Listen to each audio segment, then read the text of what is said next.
Of course, my name is Prince Kofi Amoabeng, and let me just say that I feel quite honored to be here.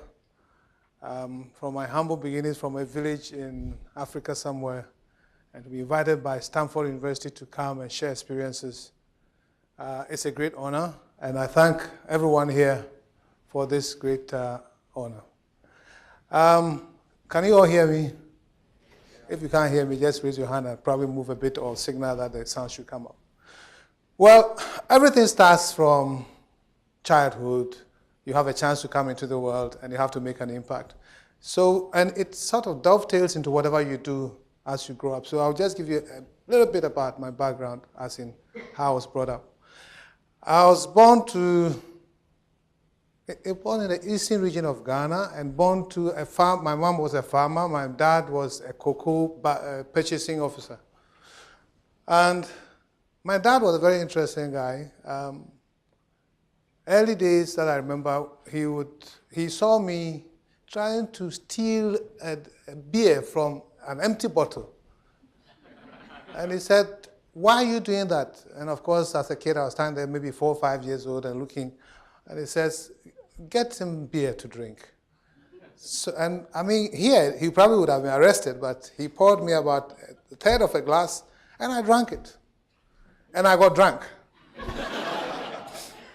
And then, when he gets a visitor, he tells me, "You want to serve the visitor some beer?"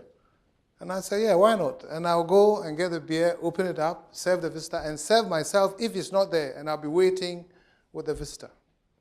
And those days, just for the sake of it, we had a gramophone, so we would just wind it, and I put the head on, and I'm entertaining the visitor.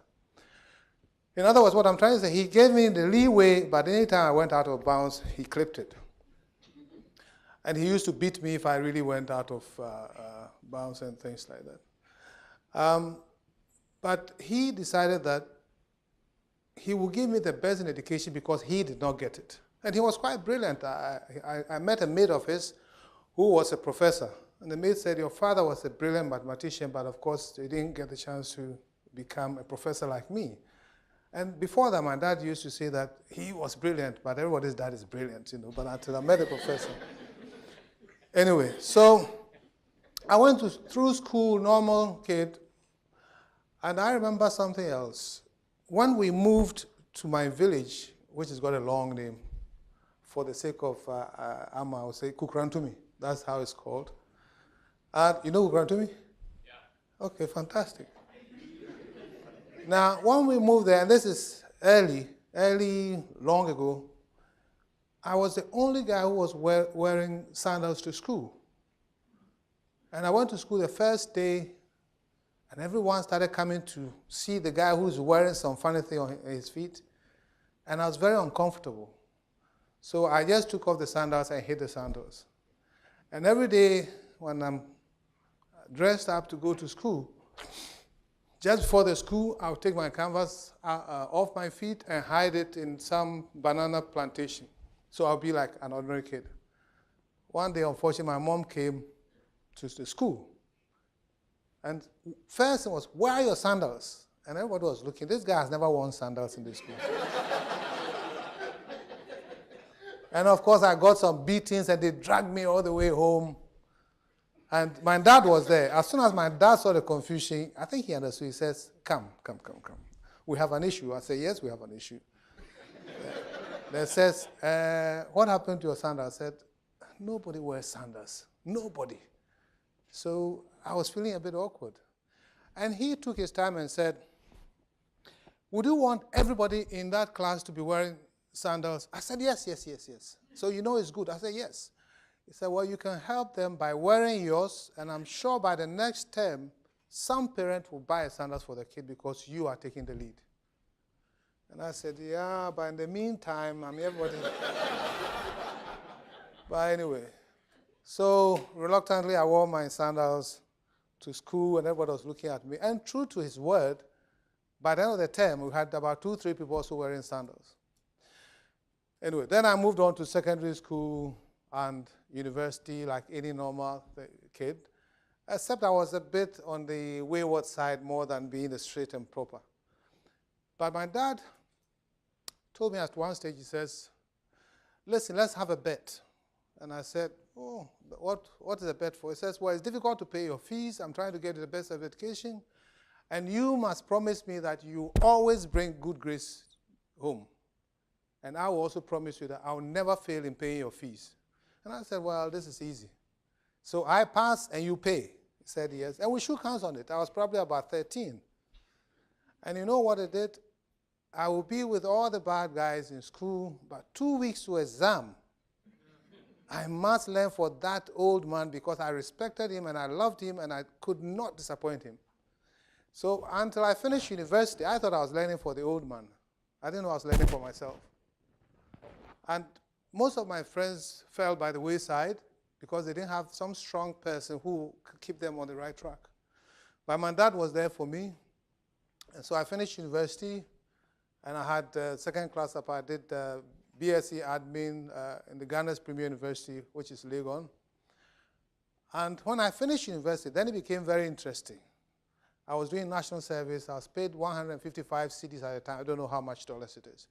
By the 9th of the month, my money was finished because I was doing all sorts of things. I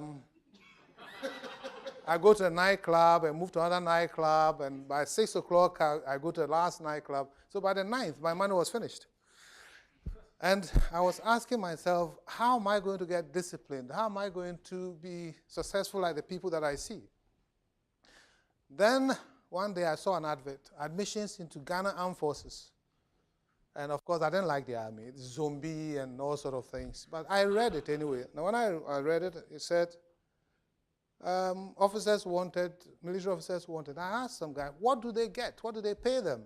He said, well, you go in there, you certainly have 3 square meals a day because they feed you breakfast, lunch, and dinner.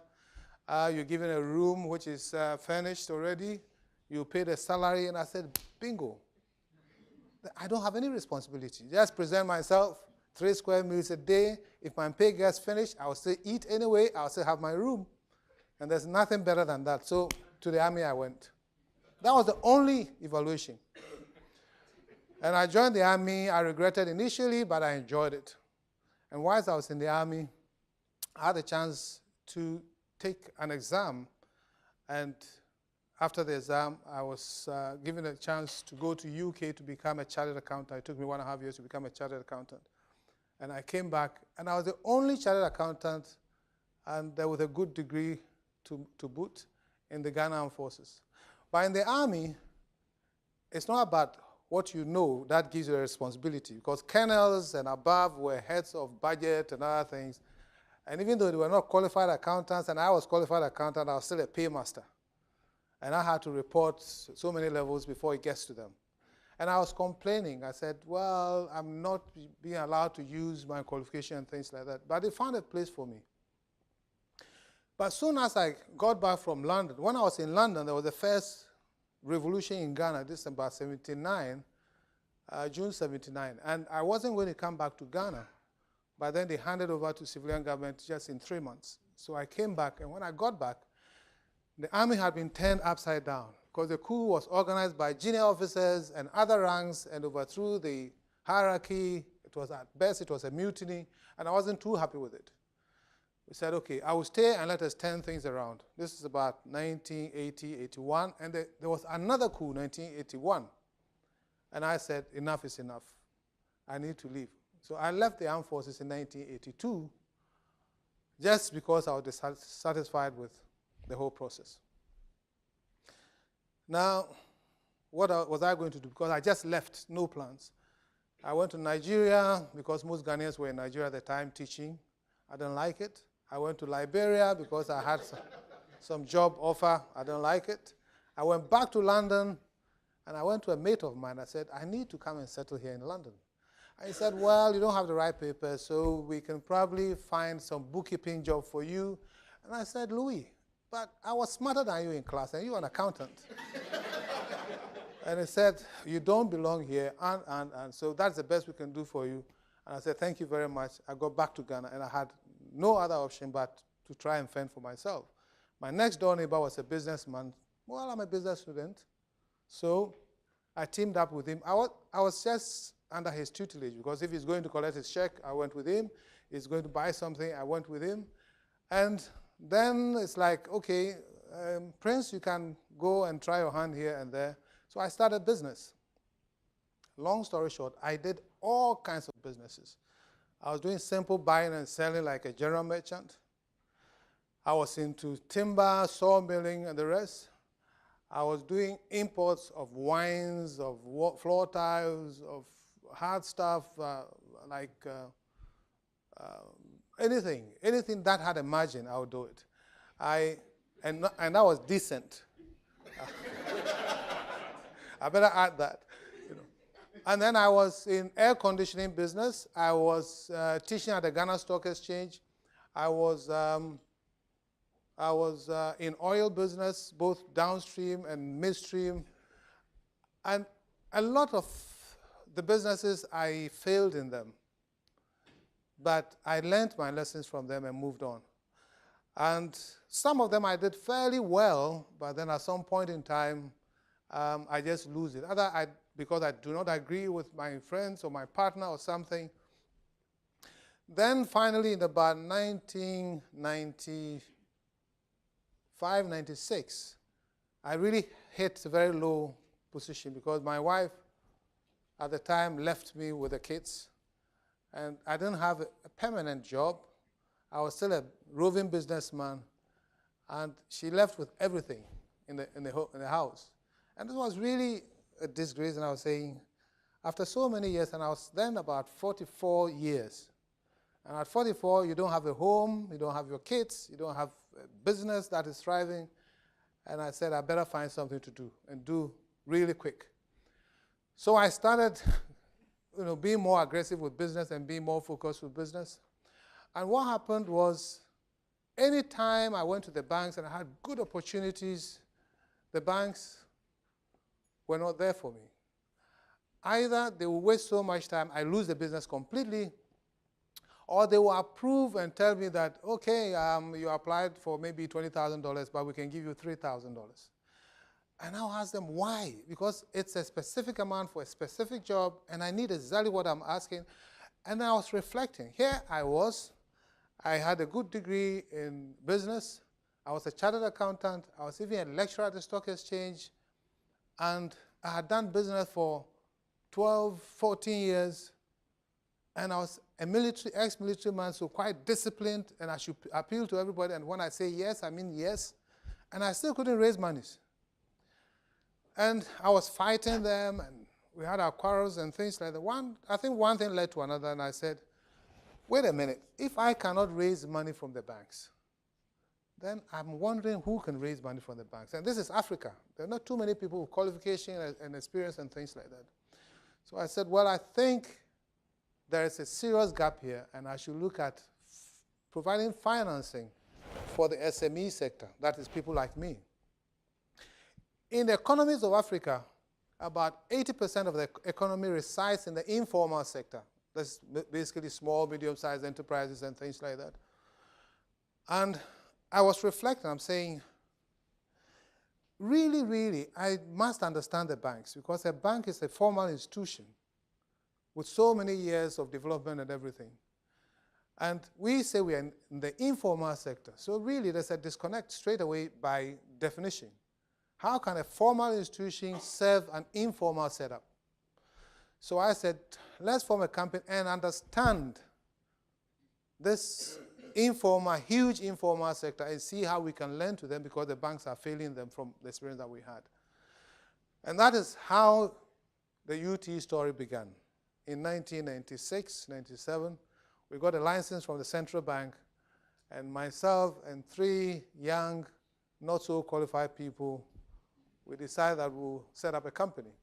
And we had a one-room office in the not so good part of Accra. And the office, the shot is not too close. There used to be waterlogged in front here, and the office started from this corner. Just one room with one big table there. And we all would sit by this table, and we're thinking, what can we do? What do we have? And the total assets of the company at the time was, at best, maybe $20,000. And the equipment was coming from my partner. My partner was running in that corner a communication center where people would come and make calls, send telexes and fax and things like that. So those became the equipment we had in the office. And I threw in my car and a few things.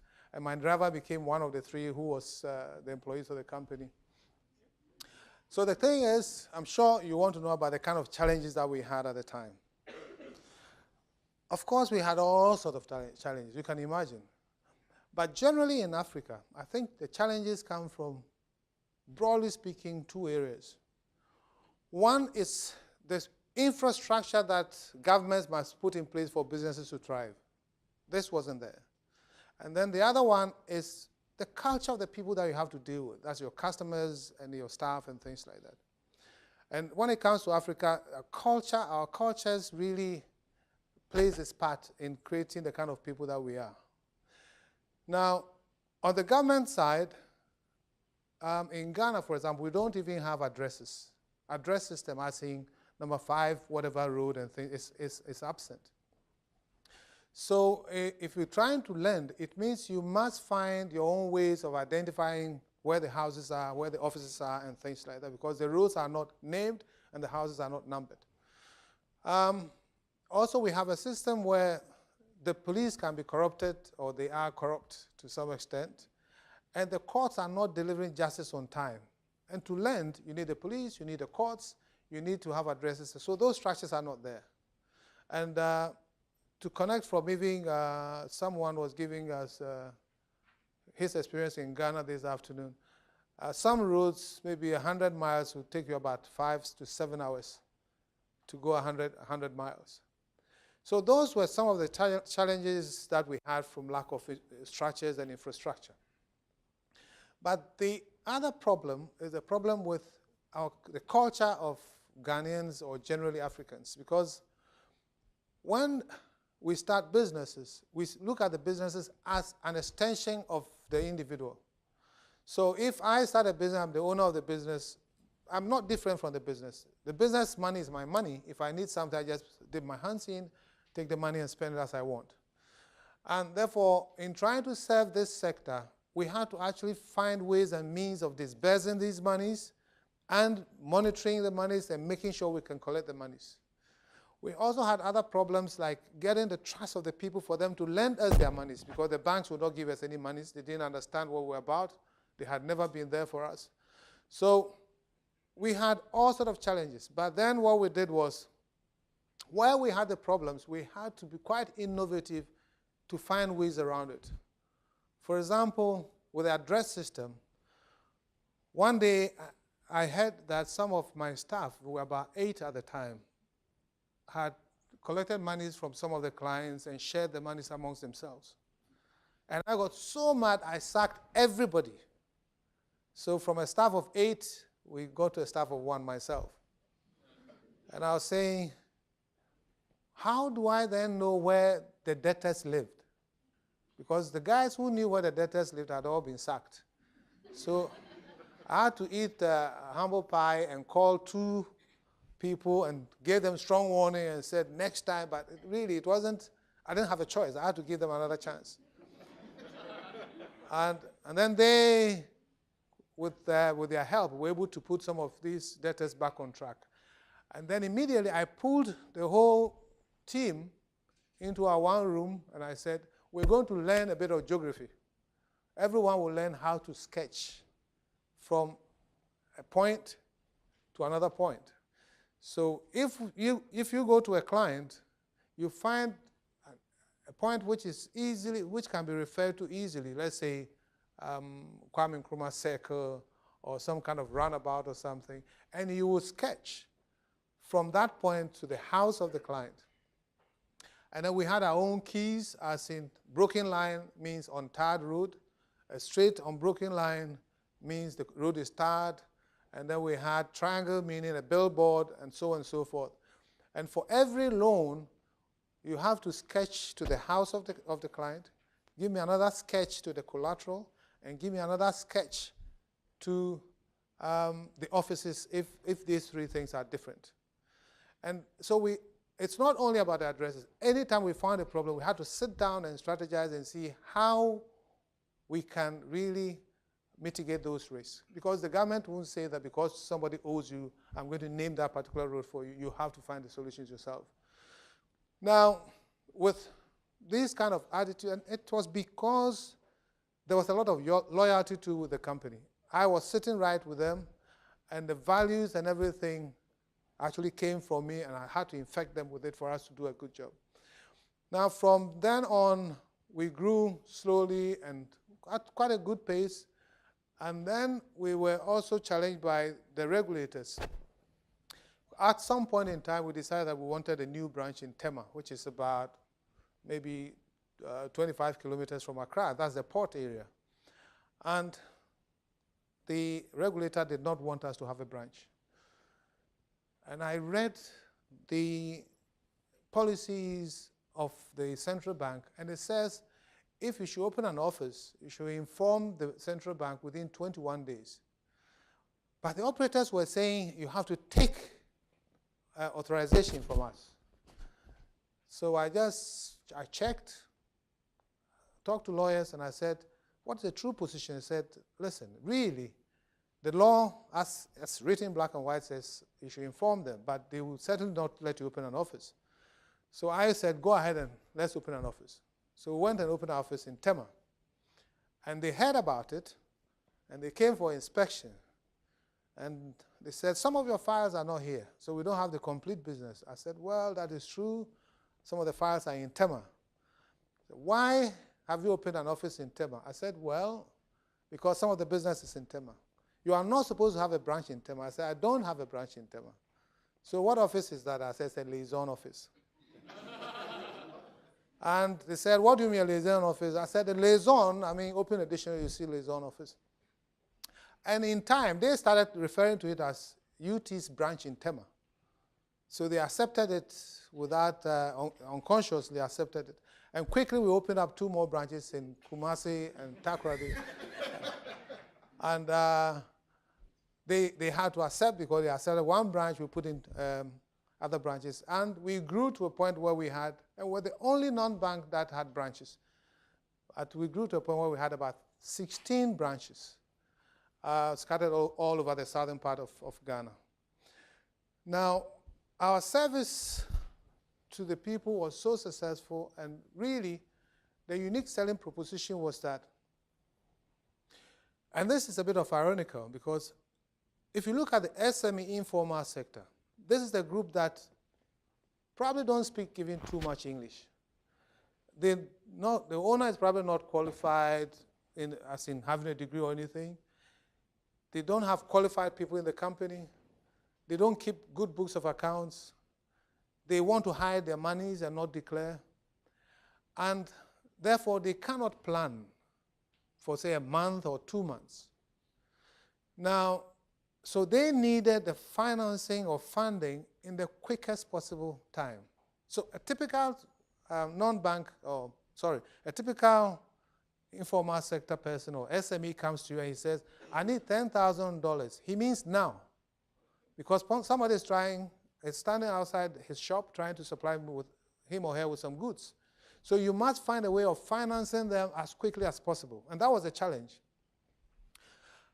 As opposed to a corporate with the right structures, because they can plan and budget and see when they need the money, so they probably don't need it that fast. So here we were.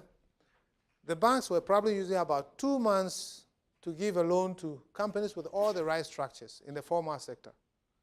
And here we have the informal sector, which hasn't got all the structures and is a riskier part of the sector, and they rather need the money faster.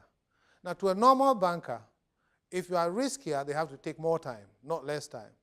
So what we had to do was to find a way of doing loans to these informal sector operators in the shortest possible time. So I remember at one point in time, I called my staff and I said, we have a problem. If we don't do the loans fast enough, our clients will lose the business. So how can we cut the loan delivery period? And we actually said, let's go through all the credit processes, from the time the client calls in the office to the time we're able to give the client the money. Okay, the client comes to the office. What does the client do? He probably sees an officer in the bank and tells the client the problem, come back with application letter, and. And we started cutting the processes down. And I said, let's aim at 1 week delivery time. That's from the time the client comes in to the time they get a loan is 1 week. And they said, it's not possible. I said, let's try, because if we're not able to achieve that, we're not serving the clients well. Now, it will surprise you to notice that even before your application gets to your branch manager, that's probably about a month. Because you come and tell the project officer or the relationship manager, and they listen to your story, they go forwards and backwards and try to capture it, and then they wait for the next, the branch manager to come in and accept it, and then it goes to the credit appraisal committee, whatever. So we said, okay, no one should come to us with an application. Don't. Just walk to us if you are in need of money and come and tell us your story. So from the reception, you came to me, and I was the MD and branch manager all in one, because we had only one branch. Now, so what it took was, I would just listen, because really, if we're not going to do the loan for you, we don't have to waste your time. So I'll listen and tell you that thanks for coming to see us. The next time you have A, B, C, and D in place, come back and we could do some business. But for now, you don't qualify. And I love that, because I save people their time. Instead of going to the bank for about 2 months only to be told that you're not going to get the money. We use 5 minutes, at times 2, maybe 10 minutes at most. And we tell you, sorry, we can't do it. And where I think that, yes, there's some business we can do, I hand you over to the team. And the team will now take the full story and move with you the same day, or if it's late in the day, the next day, to go and quickly do the assessment. Feel the pulse of the business. Not give us 5 years of accounts, audited accounts, but come and feel the business. And we'll extract the figures as in the stock level, sales per week, per day, per month. Your checkbook will give us some information. Any register you have will give us some information. And they will bring back to the office a statement of affairs of the business. And that informed us, plus the collateral and things that you have, as to whether to do the loan or not. Now, interestingly enough, other things that we have to do is, like, if you have to value a collateral, put valuation to the collateral, you need an expert, a professional who's going to do the valuation. And it can take about 3 weeks or 1 month to get a good report bound with the pictures and open market value and all that. And we ask ourselves, do you really need a valuation report to do a loan? Obviously, no. What you need is a professional job telling you the value of the collateral. So we were debating about it, and I said, the surest way is to employ a valuer. So UT then employed a valuer. So the valuer will go to the property whilst they're writing a report, and then he will call me and say, Chief, I say, yes, the property is $100,000 plus or minus $10,000. And that's all you need, really, to value it. And because he was in our employment, we could rely on it instead of going for somebody else. So these were some of the things that we had to put in place to really cut down the loan time. And as soon as we were able to cut it down to 1 week, I challenged them. I said, let's cut it to 2 days. And that really sounded crazy, but we were able to cut it down to 2 days. In the process, we had to build other structures and institutions in it. So we now hit the market and said, UT Financial Services, your loan in 48 hours. And the competition was saying, oh, these guys are crazy, it's not possible. And people came to us and experienced it, that we were able to do loans for them in 48 hours or less. In actual fact, for clients who were coming for repeat loans, it could be 1 hour. Because we had a collateral in place, and people would come and deposit the collateral and said, keep it. I need money. They take it, they go, come back and say, my collateral is already there. I haven't moved it. And we had repetitive clients and so on and so forth. Now, the company grew in about 10 years to 11 years. In 2008, we went for a strategy session, and we said, we're still not providing all the financial services. The crucial part is the lending. But some clients could come to us, take a loan of, say, $100,000, and go to their bankers with the money and ask for an LC to be established for them. And that could take about a week.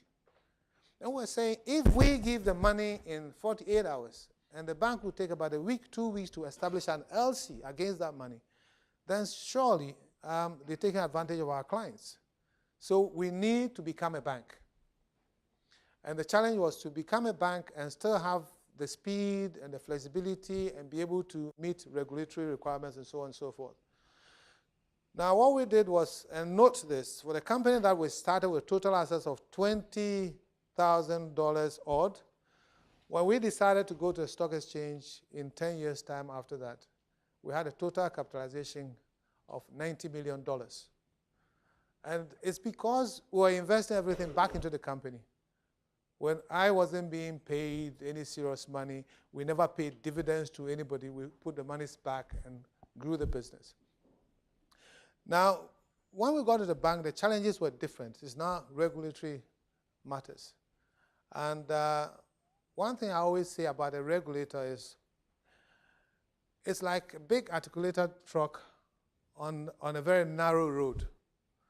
If you stay behind the truck, you have to go at the track space. If you stay by the side, because the road is narrow, it will push you off into a ditch. The only way for you to go is to stay ahead of that truck. But once you're ahead of that truck, make sure you don't break down, because if you break down, it will run over you. And that's been the policy of UT dealing with regulators. We always stay ahead, but make sure we don't make any mistakes and we run fast enough to keep enough pace. So I want to actually show you the slide. Now, in doing business, and I met Professor Jim Patel, and he said, when he's talking about business, what he needs to know with everyone is their commitment or the passion that they have. And he wishes that you have 2 electrodes and you can connect to their chest to test if they have the passion or the commitment. I think the same. I think what really makes anything happen is the passion you have for the job.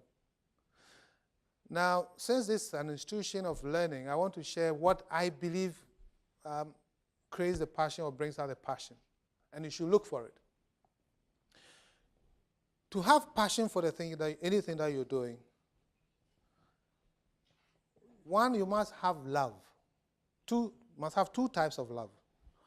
One love is just love for people, love for humanity. That's come for your upbringing. You should have the right values and things like that. You must be a people who respects other people and wants to see people develop. You must be that type. So you must have love for people. The second love is, and this is what you have to look out for, you must have love for a service or a product. It may not come now. You probably have missed it, but it may come back again. But as you try your hands on other businesses, you find a product or a service, and you fall in love with it because of what it can do to people. And you match that love and say, this is what the people I love need. So you take the love for the service or product and try to make it available to the people that you love. And in the intersection is where you have passion. Love for service or products and love for people. And that brings out the passion. I will wake up in the morning and I knew what these loans would do for these people and their families and the workers and everything. And for 8 years, I didn't go for 1 day's leave. No leave for 8 years. I'll jump out of my bed and I'm going to look for money and I'm going to serve it on other people and collect my monies back. And to finish that part, when the company was about 15 years old, I'd gone on leave 8 days. And I said, this is not fair. I haven't been fair to myself. So I have to go on 7 more days leave. So it will be 15 days for 15 years. But it came out of the passion that I had. I knew what the loans were doing for this sector, and I loved it. And therefore, I loved the lending, and I loved what it was doing to the people, and therefore it gave me the passion. Now, on the services side is the kind of products that you give them, on the processes and the profitability, which ensure the sustainability. On the people side is where you have your customers, the feel for your customers, the feel for the people, that is your staff and things like that, and the values that actually generate them. So these are for the right side, the services, where you have products, processes, packaging, consistency, and structure and things like that. That determines the kind of services that you provide. And the top is really about the people, the customers, and your own people. And these are the critical success factors. You must have good customers. You must have good people delivering the services. You must have good services. And then, of course, you must have the processes that deliver the products and things like that. So as you go about, ask yourself, do I really love people? If you love people generally, you have the right values towards people, you respect everyone, you've had one of the love issues. Now, you get into business, you meet, you see all kinds of products and services, see the one that you fall in love with. And this afternoon, one of the interns were talking about a Ghanaian who started cocoa. Cocoa is a porridge, it's a breakfast thing. And the guy just says, this breakfast, if you take it in the morning, it's so nutritious, and I want people to taste it. So he has love for the cocoa, and he's supplying people to make sure that they benefit from it. And he's in good business. It can be anything. If you think water is what is most important to people, and therefore you want to give them pure water, you can start a water factory tomorrow. And you'll be successful. Because you keep thinking about how to better it, how to improve upon it so it affects the lives of people, and so on and so forth. Now, I'm moving fast forward because I'm checking my time, and I had 30 minutes, and I'm almost at the end of it. I'm not too happy about it, but I'm enjoying it. I hope you are. Now, this slide here is talking about the present UT, what we have now. I did tell you that because we wanted speed and to deliver the loans in a very timeless manner, we had to create institutions to handle it. And therefore, by default, we created a logistics company. And by default, again, and the logistics company was actually helping the financial services in financing importers. Then by default, we created a UT Properties company because we needed valuers, we needed people who do property management. And we also had UT collections because our collection was so effective, other banks and financial institutions were asking us to collect the monies for them. Then we have UT life insurance because where the guys don't have collateral or anything, you actually tend to give them key man's insurance. And we said, why don't you rope in all those monies here? And then we have UT private securities. This is quite interesting. I went out to a function. I got there, I was the chairman for the function. And this security guy comes and says, hey, move, you cannot park there. And I said, yeah, I know, I understand, but I'm the chairman for the function.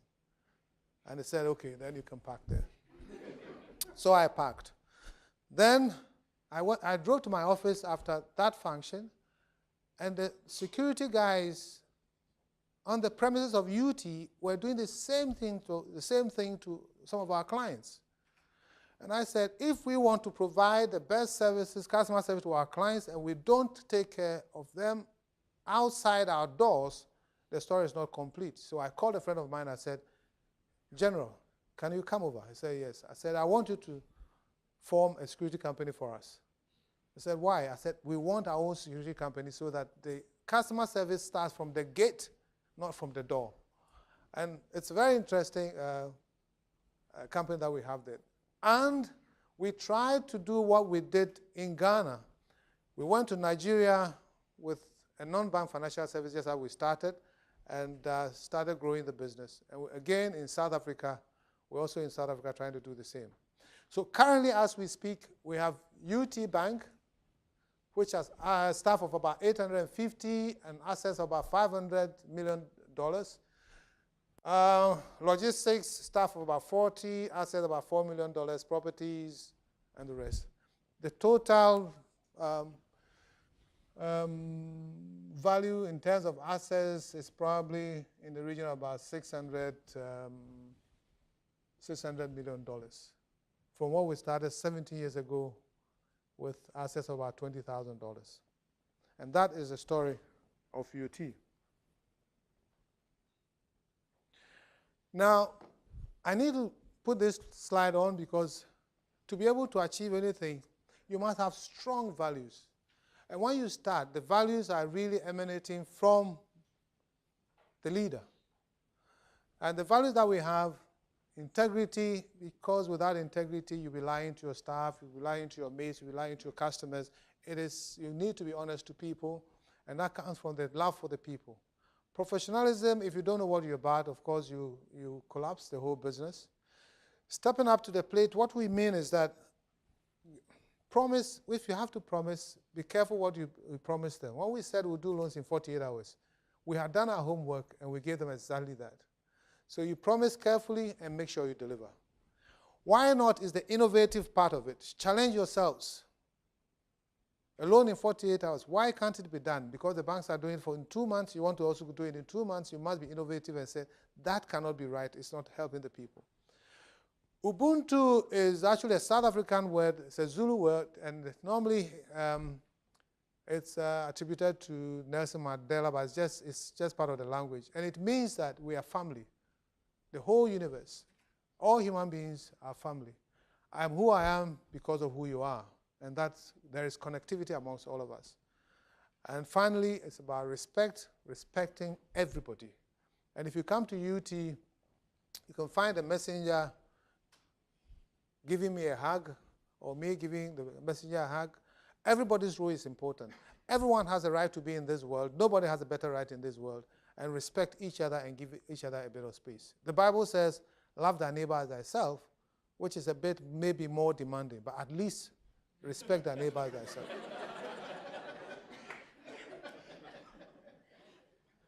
Finally, the final slide is to say that,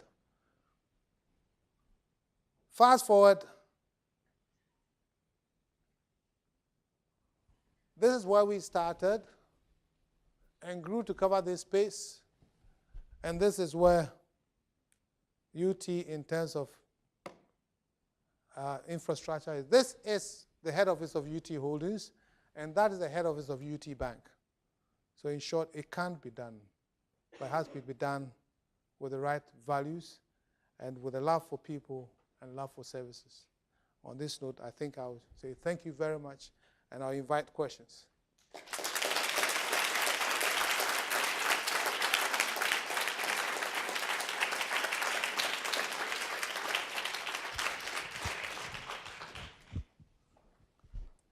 Thank you so much, Captain Amoabeng. In Ghana, I met him. He's one of actually the funniest and most powerful personalities in Ghana. More than your dad. More than. And thank you so much for sharing your story, because a lot of times, I guess, and I worked in the media, a lot of what we hear coming out from Africa is always a sad story, and it's always like super empowering to hear some of these huge success stories. We'd like to open the floor up for questions. I'll go ahead and start with mine. So you started with a company of 3 people, and you've grown it to over 800 people. 2,000. 2,000 people, sorry. And one of the things you kept emphasizing is people, passion, and working with people who have a love for people. And I'm curious to understand better how you were able to foster that in your team, especially as your team continued to grow. Oh, yeah, I don't need this. Well, Amma, thank you very much. The thing is, I think it all starts with the leadership. There are no two ways about it. When we started with 3 people with me, I made sure that I showed respect to them, I showed loyalty, I showed transparency. They knew what we're going. I mentored them, I coached them. We had training for them as we grew. And I remember when we were about 100+ people, I had this session which we called PK 101, and I'm PK. And I actually sit down with every staff member 2 times in a year and ask them how they're feeling, family issues, whatever issues, and offer advice and things and try to solve them for them. So I was there for them, and I set the pace, because up to today, with offices, international, everything, If you come to my office, I still wear a name tag because every staff must wear a name tag. So as a leader, you have to be disciplined enough to make sure that you set the pace. Even whether the staff see you or not, they know what you stand for. And you also have to put structures, processes, and policies in place. You must not go against those policies, and anybody who goes against those policies, you apply what the policy says to them. And it's very simple.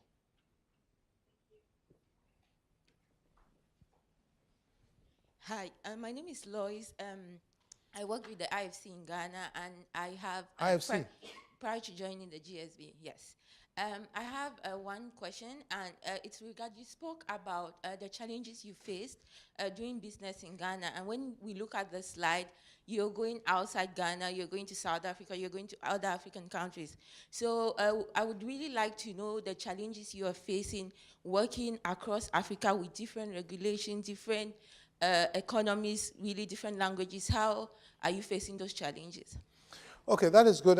In going to other countries, we're not going as UT Bank, because to put a bank in Nigeria, you need a capital of $250 million, and we don't have it. So what we've done is we go into these countries as a non-bank, just as we started in Ghana, and then grow the non-bank and hopefully can become a bank someday. Now, yes, we have different challenges. For example, in Accra, our staff will walk into a shop and pick money in a bag and bring it to the office, and it's counted, and the client's account is credited. In South Africa, even ATMs, they bomb them. ATMs, they actually put dynamite to it and blow it up and take the monies out. So obviously, you can't walk into a shop and pick money into the office. So we had to be smart and find ways and means of disbursing the monies through a card system that we established, and for the clients to put the monies back onto the card so we can credit the account. In Nigeria, when we went to Nigeria, they said, oh, you guys do loans in 48 hours. I said, yes. They said, you can do it in Nigeria? I said, no. Make it 72 hours. And they said, why? I said, traffic will take 24 hours. So, yeah, we have to actually, we have the processes, the UT process, and we have a software that actually backs it with approvals and everything. But as we go into any country, you have to actually take into account the cultural nuances and also tweak it here and there for you to succeed. And we learn. So obvious, what it means is that we get better as we go from country to country, because we now have a card system, for example, from South Africa, and we also know traffic experience from Nigeria. So if we have to go into Kenya, we study it. If it's Nigeria type, we say 72 hours. If it's Ghana type, 48 hours. So yes, we have to learn. Thank you.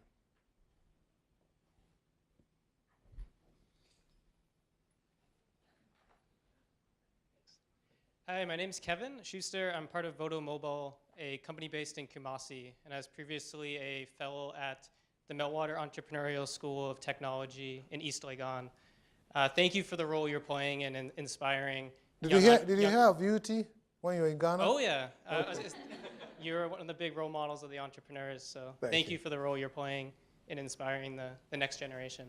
My question is, could you speak a bit about your mobile strategy at UT Bank and kind of... The mobile strategy? Yes. Yeah.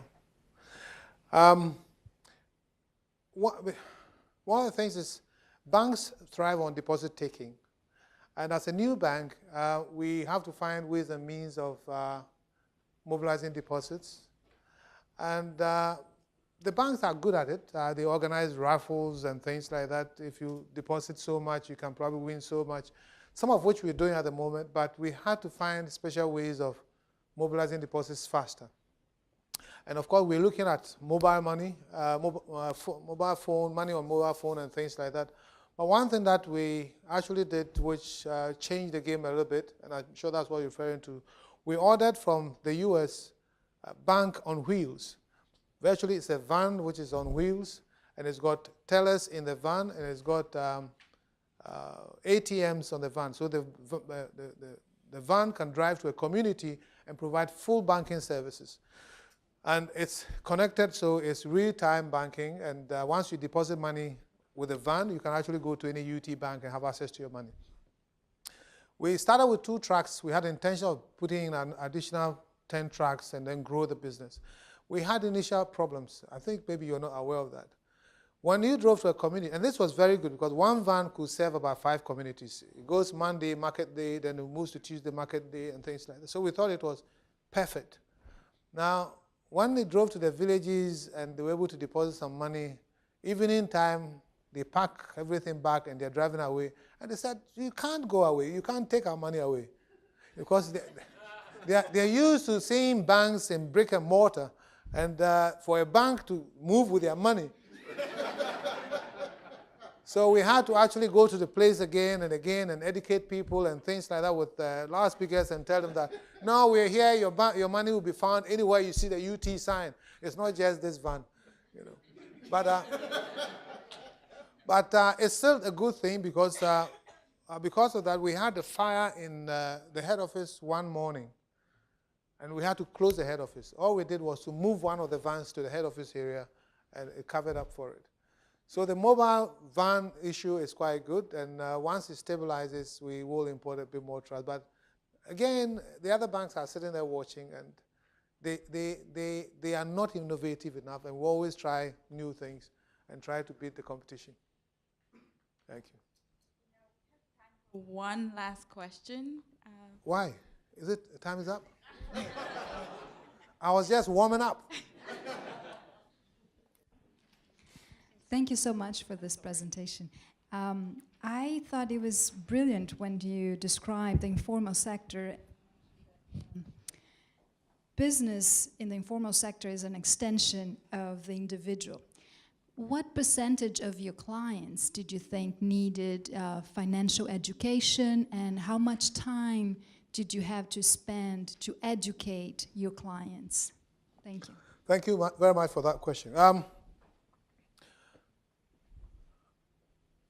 You know, anytime I'm talking to a client, I'm interviewing a client and trying to judge whether we could do a loan or not.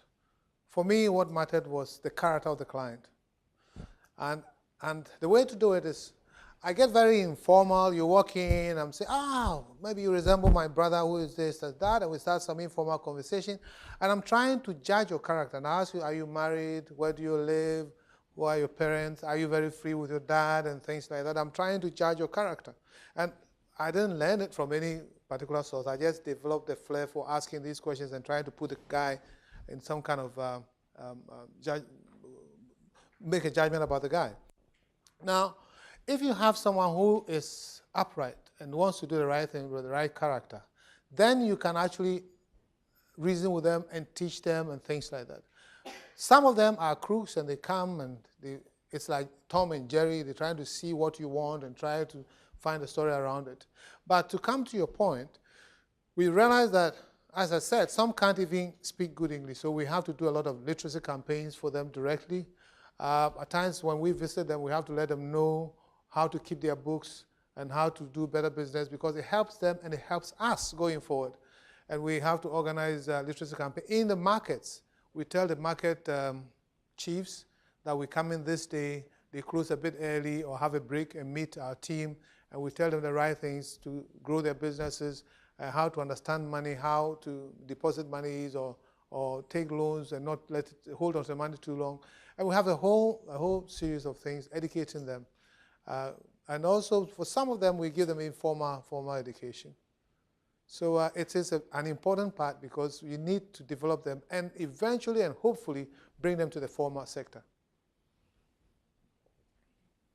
Thank you very much, Mr. Amoabeng. Actually, I'll ask you if you have any final words of wisdom. A lot of us are students, workers, very interested in working in Africa, just things that we need to be keeping top of mind and interesting opportunities you think might be good to wrap it up. Okay, thank you very much. I think one of the challenges I find in Africa, and every concerned African is worried about, is keeping to time.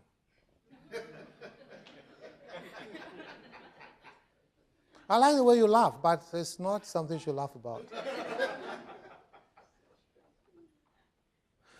You see, as humans and being alive, all we have is time. In other words, your life is just the time you have here on earth. If you say somebody lives 70 years, it means he had 70 years of time. 70 years is seconds, minutes. So I find that to respect any human being, you respect their time. If you disrespect their time, you've disrespected the whole human being. It is that serious. Now, the biggest crime in the law books is murder. Murder is when you shorten somebody's life, the time they have on this earth. That is murder. So if you waste somebody's 1 hour, you've committed partial murder.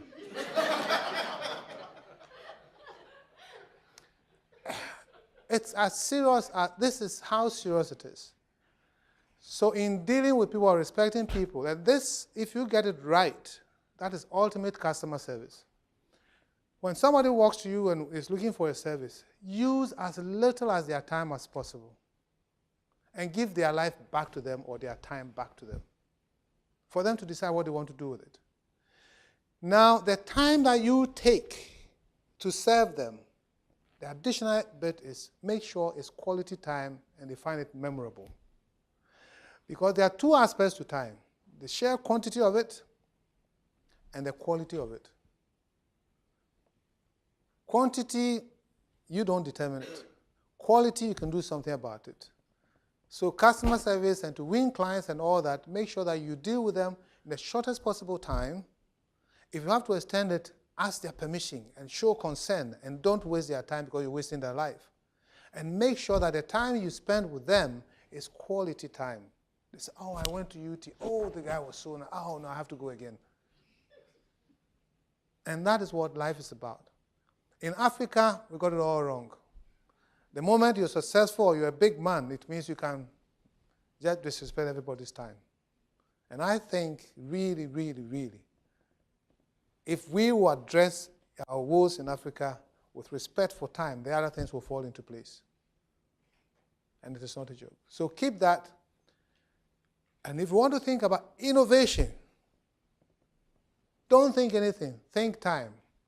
Is a new product or service going to save time, or is it going to give quality time? It must qualify under one of these things. It's either saving time or providing quality time. Nothing else matters. Thank you very much.